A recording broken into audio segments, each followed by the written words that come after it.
Good morning. This is Kent Blaylock with SDG Bible Study, the SOLI DEO GLORIA Bible Study, coming to you on this Friday morning, May the 16th, 2025. Actually, I'm recording the day ahead because I am planning on being out of town, so I'm going to record today and tomorrow's reading so we can stay up to date.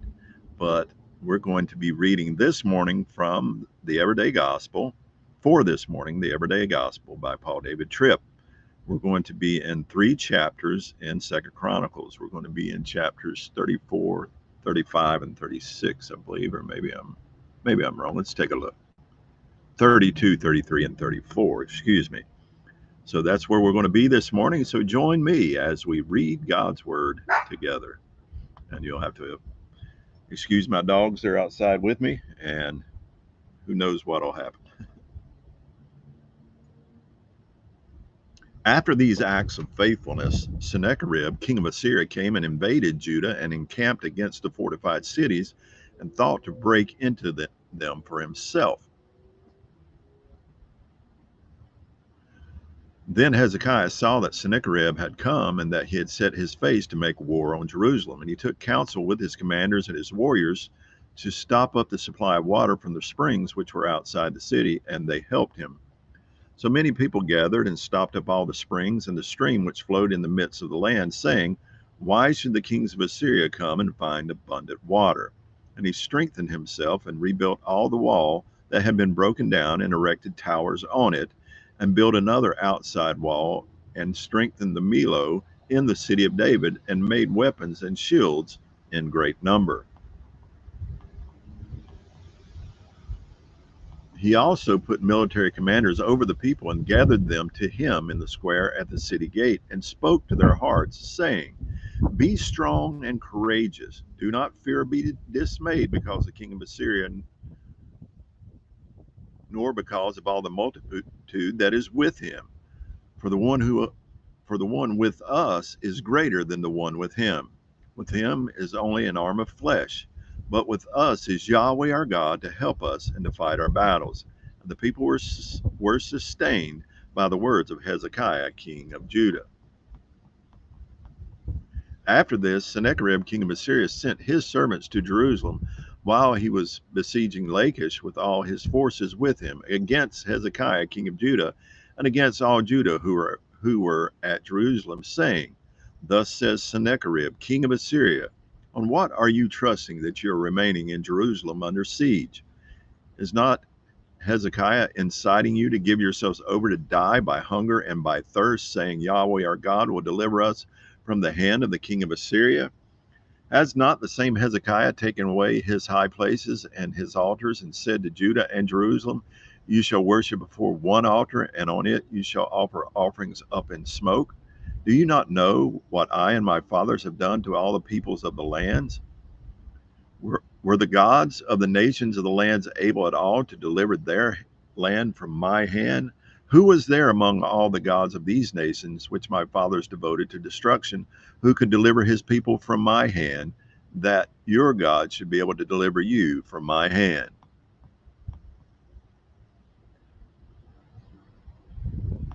So now do not let Hezekiah deceive you or incite you like this, and do not believe him. For no God of any nation or kingdom was able to deliver his people from my hand or from the hand of my fathers. How much less will your God deliver you from my hand? His servant spoke further against Yahweh God and against his servant Hezekiah. He also wrote letters to reproach Yahweh, the God of Israel, and to speak against him, saying, As the gods of the nations of the lands have not delivered their people from my hand, so the God of Hezekiah will not deliver his people from my hand. And they called this out with a loud voice in the language of Judah to the people of Jerusalem who were on the wall, to instill fear and terrify them, so that they might capture the city.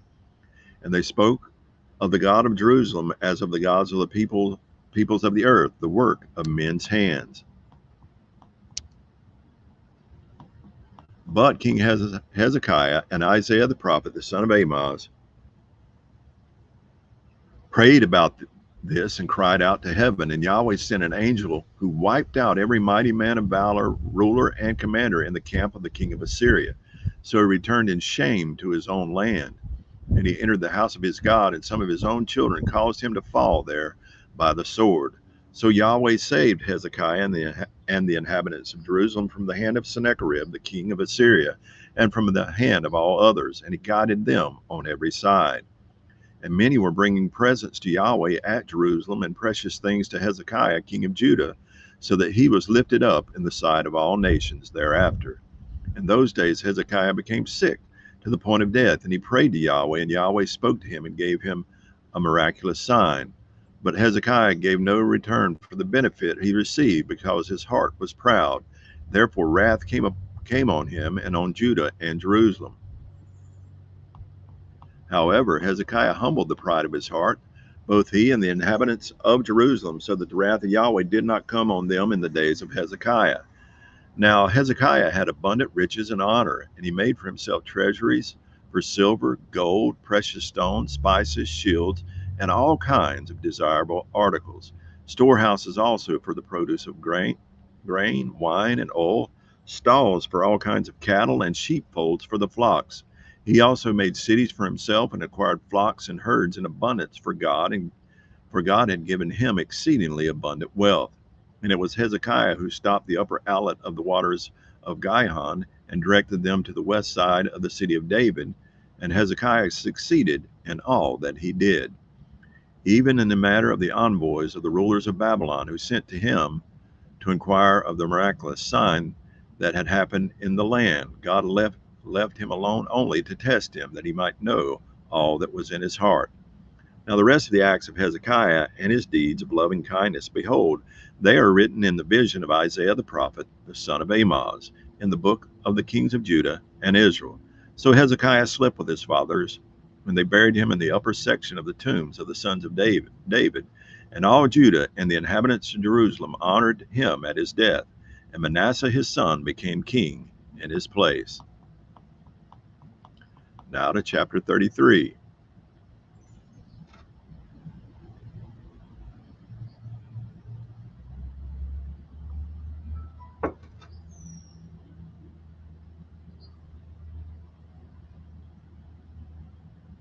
Manasseh was 12 years old when he became king, and he reigned 55 years in Jerusalem. And he did what was evil in the sight of Yahweh, according to the abominations of the nations whom Yahweh dispossessed before the sons of Israel. Indeed, he rebuilt the high places which Hezekiah his father had torn down, and he erected altars for the Baals, and made Asherim, and worshipped all the hosts of heaven, and served them. And he built altars in the house of Yahweh, of which Yahweh had said, In Jerusalem my name shall be forever. Indeed, he built altars for all the hosts of heaven in the two courts of the house of Yahweh. He even made his sons pass through the fire in the valley of Ben Hinnom. And he practiced soothsaying, interpreted omens, practiced sorcery, and dealt with mediums and spiritists. He did much that was evil in the sight of Yahweh, provoking him to anger. Then he put the graven image of the idol which he had made in the house of God, of which God had said to David and to Solomon and his son, In this house and in Jerusalem, which I have chosen from all the tribes of Israel, I will put my name forever. And I will not again remove the foot of Israel from the land which I have set up for your fathers, if only they will be careful to do all that I have commanded them, according to all the law, the statutes, and the judgments given by the hand of Moses. Then Manasseh led Judah and the inhabitants of Jerusalem astray in order to do more evil than the nations whom Yahweh destroyed before the sons of Israel. Then Yahweh spoke to Manasseh and his people, but they paid no attention. Therefore Yahweh brought the commanders of the army of the king of Assyria against them, and they captured Manasseh with hooks, bound him with bronze chains, and took him to Babylon. And when he was in distress, he entreated Yahweh his God, and humbled himself greatly before the God of his fathers. Then he prayed to him, and he was moved by his entreaty, and heard his supplication, and returned him back to Jerusalem, to his kingdom. Then Manasseh knew that Yahweh was God. Afterwards, he built the outer wall of the city of David on the west side of Gihon, in the valley, even to the entrance of the fish gate. And he encircled the Ophel with it, and made it very high. Then he put military commanders in all the fortified cities of Judah, He also removed the foreign gods and the idol from the house of Yahweh, as well as all the altars which he had built on the mountain of the house of Yahweh and in Jerusalem, and he threw them outside the city. And he set up the altar of Yahweh and sacrificed peace offerings and thank offerings on it. And he said to Judah to serve Yahweh, the God of Israel. Nevertheless, the people still sacrificed in the high places, although only to Yahweh their God. Now the rest of the acts of Manasseh, even his prayer to his God and the words of the seers who spoke to him in the name of Yahweh the God of Israel, behold, they are among the chronicles of the kings of Israel. His prayer also, and how God was entreated by him, and all his sin, his unfaithfulness, and the sites on which he built high places and erected the Asherim and the graven image before he humbled himself. Behold, they are written in the chronicles of the Hosea. And Manasseh slept with his fathers, and they buried him in his own house. And Amon, his son, became king in his place. Amon was 22 years old when he became king, and he reigned 2 years in Jerusalem. And he did what was evil in the sight of Yahweh, as Manasseh his father had done. And Amon sacrificed to all the graven images which his father Manasseh had made, and he served them. Moreover, he did not humble himself before Yahweh as his father Manasseh had humbled himself, but Amon multiplied guilt. Then his servants conspired against him and put him to death in his own house. Then the people of the land struck down all those who had conspired against King Amon, and the people of the land made Josiah, his son, king in his place. Now to chapter 34.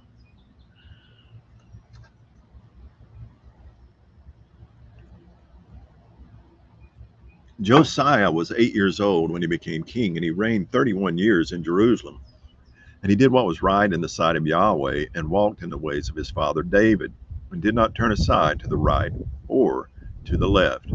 Now in the 8th year of his reign, while he was still a youth, he began to seek the God of his father David, and in the 12th year he began to cleanse Judah and Jerusalem of the high places, the Asherim, the graven images, and the molten images.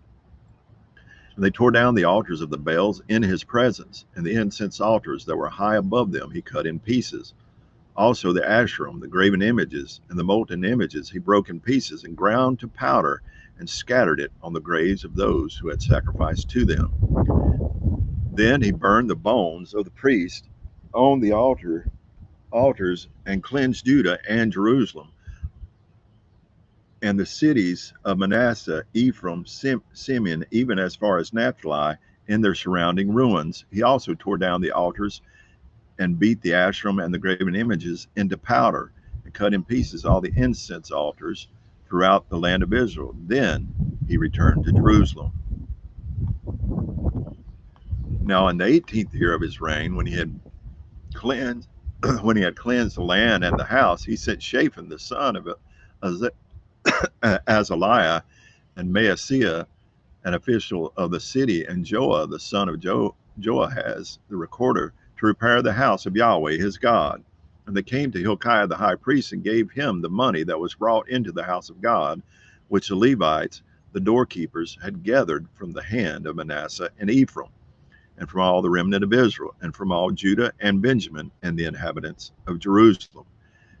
Then they gave it into the hand of those who did the work, who had the oversight of the house of Yahweh, and those who did the work, who were doing this in the house of Yahweh, used it to restore and repair the house. They in turn gave it to the craftsmen and to the builders to buy hewn stone and timber for clamps, and to make beams for the houses which the kings of Judah had let go to ruin. And the men did the work faithfully, with foremen over them to direct, Jahath and Obadiah, the Levites of the sons of Merari, Zechariah, and Meshullam of the sons of the Kohathites, and the Levites, all who were skillful with musical instruments. They were also over those who carried loads, and directed all those who did the work from service to service. And some of the Levites were scribes and officials and gatekeepers. When they were taking out the money which had been brought into the house of Yahweh, Hilkiah the priest found the book of the law of Yahweh given by the hand of Moses. So Hilkiah answered and said to Shaphan the scribe, I have found the book of the law in the house of Yahweh. And Hilkiah gave the book to Shaphan. Then Shaphan brought the book to the king, and furthermore responded to the king with the words, saying, Everything that was given to the hand of your servants, they are doing. They have also poured out the money that was found in the house of Yahweh and have given it into the hand of the supervisors and those who did the work. Moreover, Shaphan the scribe told the king, saying, Hilkiah the priest gave me a book. And Shaphan read from it in the presence of the king. Now it happened that when the king heard the words of the law, he tore his clothes. Then the king commanded Hilkiah, Ahikam the son of Shaphan, Abdon the son of Micah, Shaphan the scribe, and Asaiah the king's servant, saying, Go inquire of Yahweh for me and those who are left in Israel and in Judah concerning the words of the book which has been found. For great is the wrath of Yahweh which is poured out against us, because our fathers have not kept the word of Yahweh to do according to all that is written in this book. So Hilkiah and those whom the king had told went to Huldah the prophetess, the wife of Shallum the son of Tokath, the son of Hazra, keeper of the wardrobe. Now she lived in Jerusalem in the second quarter, and they spoke to her regarding this. And she said to them, Thus says Yahweh, the God of Israel, say to the man who sent you to me, Thus says Yahweh, Behold, I am bringing evil on this place and on its inhabitants, even all the curses written in the book which they have read in the presence of the king of Judah, because they have forsaken me and have burned incense to other gods, that they may provoke me to anger with all the works of their hands. Therefore my wrath will be poured out against this people, and it shall not be quenched. But to the king of Judah, who sent you to inquire of Yahweh, thus you shall say to him, Thus says Yahweh, the God of Israel, regarding the words which you have heard, because your heart was soft and you humbled yourself before God when you heard his words against this place and against its inhabitants, and because you humbled yourself before me, tore your clothes and wept before me, I truly have heard you, declares Yahweh. Behold, I will gather you to your fathers, and you will be gathered to your grave in peace, so your eyes will not see all the evil which I will bring on this place and on its inhabitants. So they brought back word to the king. Then the king sent and gathered all the elders of Judah and Jerusalem. And the king went up to the house of Yahweh, and all the men of Judah and the inhabitants of Jerusalem, and the priests and the Levites, and all the people from the greatest to the least. And he read in their hearing all the words of the book of the covenant, which was found in the house of Yahweh. Then the king stood in his place and cut a covenant before Yahweh to walk after Yahweh and to keep his commandments and his testimonies and his statutes with all his heart and with all his soul, to do the words of the covenant that were written in this book. Moreover, he made all who were present in Jerusalem and Benjamin to stand with him. So the inhabitants of Jerusalem did according to the covenant of God, the God of their fathers. And Josiah took away all the abominations from all the lands belonging to the sons of Israel, and made all who were present in Israel to serve Yahweh their God. Throughout his lifetime, they did not turn away from following Yahweh, the God of their fathers. That's going to conclude our reading from the biblical text.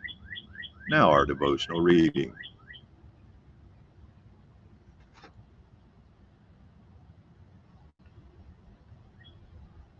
In a world that mocks the existence of God and his plan for humanity, how tempted are you to doubt him, his wisdom, and his grace?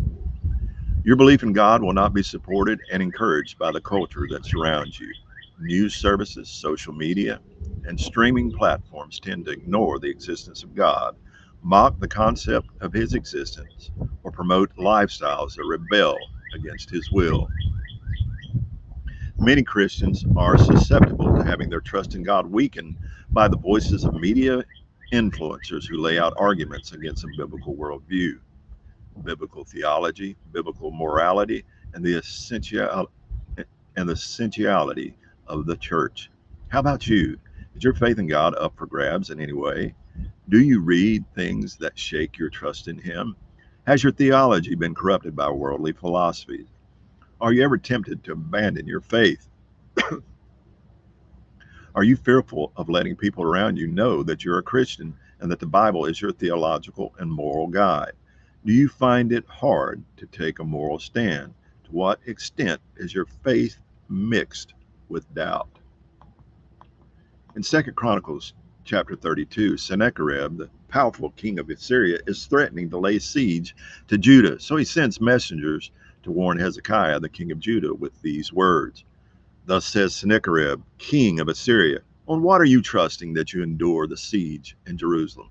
Is not Hezekiah misleading you, that he may give you over to die by famine and by thirst, when he tells you the Lord our God will deliver us from the hand of the king of Assyria?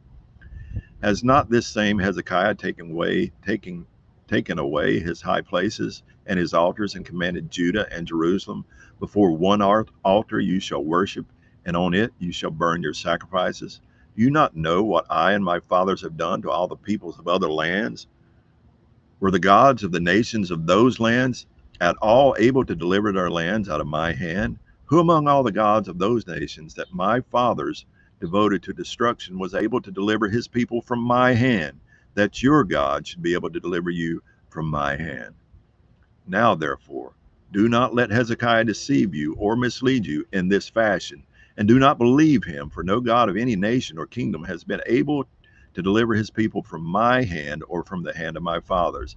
How much less will your God deliver you out of my hand?